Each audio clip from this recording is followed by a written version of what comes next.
Bonjour et bienvenue à tous. Vous êtes bel et bien sur votre chaîne d'information préférée, Actualité africaine. L'information nous place au sommet du monde et nous avons pour préoccupation majeure de vous informer non seulement sur l'actualité à l'échelle continentale, mais aussi mondiale. Alors, si vous êtes nouveau sur la chaîne, pensez à vous abonner. Chers abonnés, bonsoir et une fois de plus, soyez, n'est-ce pas, la bienvenue sur notre chaîne d'information nommée Actualité africaine.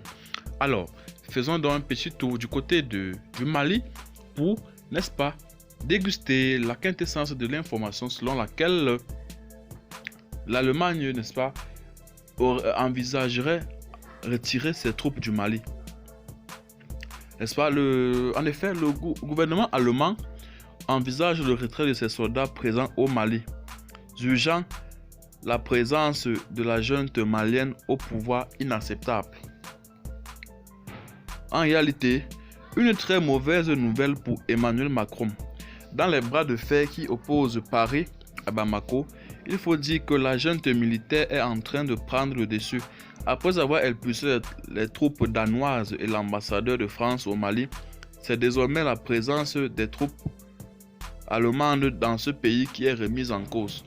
En tout cas, du côté allemand, le doute est bien là et les autorités politiques se posent la question de la pertinence et du maintien de leurs troupes dans ce pays d'Afrique à moitié dévasté par les djihadistes. Telle est l'information que notre média a obtenue ce 6 février de la chaîne Deutsche Welle. Je n'ai pas l'impression que nous sommes les bienvenus. En effet, d'après cette source qui cite Christine Lambrecht, ministre allemande de la Défense, la présence des troupes dans ce pays n'est plus à l'ordre du jour. Je suis actuellement très sceptique sur la question de savoir si nous pouvons continuer, n'est-ce pas, à intervenir sur le terrain. Je n'ai pas l'impression que nous sommes les bienvenus, a-t-elle déclaré à la chaîne allemande. D'après la chaîne Deutsche Welle, Christine Lambrecht n'est pas la seule autorité à exprimer ses craintes. Un autre poids lourd de l'armée allemande a aussi fait part de sa préoccupation. Il s'agit là de Eberhard Sohn, inspecteur général des forces armées allemandes.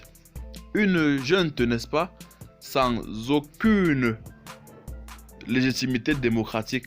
Là-bas, au Mali, il y a un gouvernement qui, si l'on a compris, n'a pas de légitimité démocratique. Tenir des élections dans 5 ans est inacceptable pour nous. On ne peut plus continuer à adhérer au principe du business as usual, a-t-il fait savoir dans la chaîne allemande. Pour l'instant, Berlin n'a pas encore retiré ses troupes, mais si cela venait à se produire, ce serait un coup dur pour Emmanuel Macron qui a beaucoup misé sur la force Takuba mise en place par la France pour déployer des troupes européennes dans ce pays en vue de lutter contre le terrorisme. Le coup serait d'autant plus dur pour Paris que tout récemment les troupes danoises ont commencé à quitter le Mali sur ordre de la junte militaire au pouvoir. Et ce n'est pas tout. Mi-janvier dernier, la Suède avait annoncé le retrait de ses troupes en signe de protestation contre la présence des mercenaires russes dans ce pays. C'est donc sur ce terme que nous mettons fin à cette petite minute de l'information. Abonnez-vous, n'est-ce pas, à la chaîne si elle ne l'est pas encore. Surtout, partagez la vidéo si vous l'avez trouvée intéressante. Et surtout, abonnez-vous à notre chaîne pour ne rater aucune de nos prochaines vidéos. Surtout que vous informez sur l'actualité tant mondiale qu'internationale est notre souci et principal objectif. Bye bye.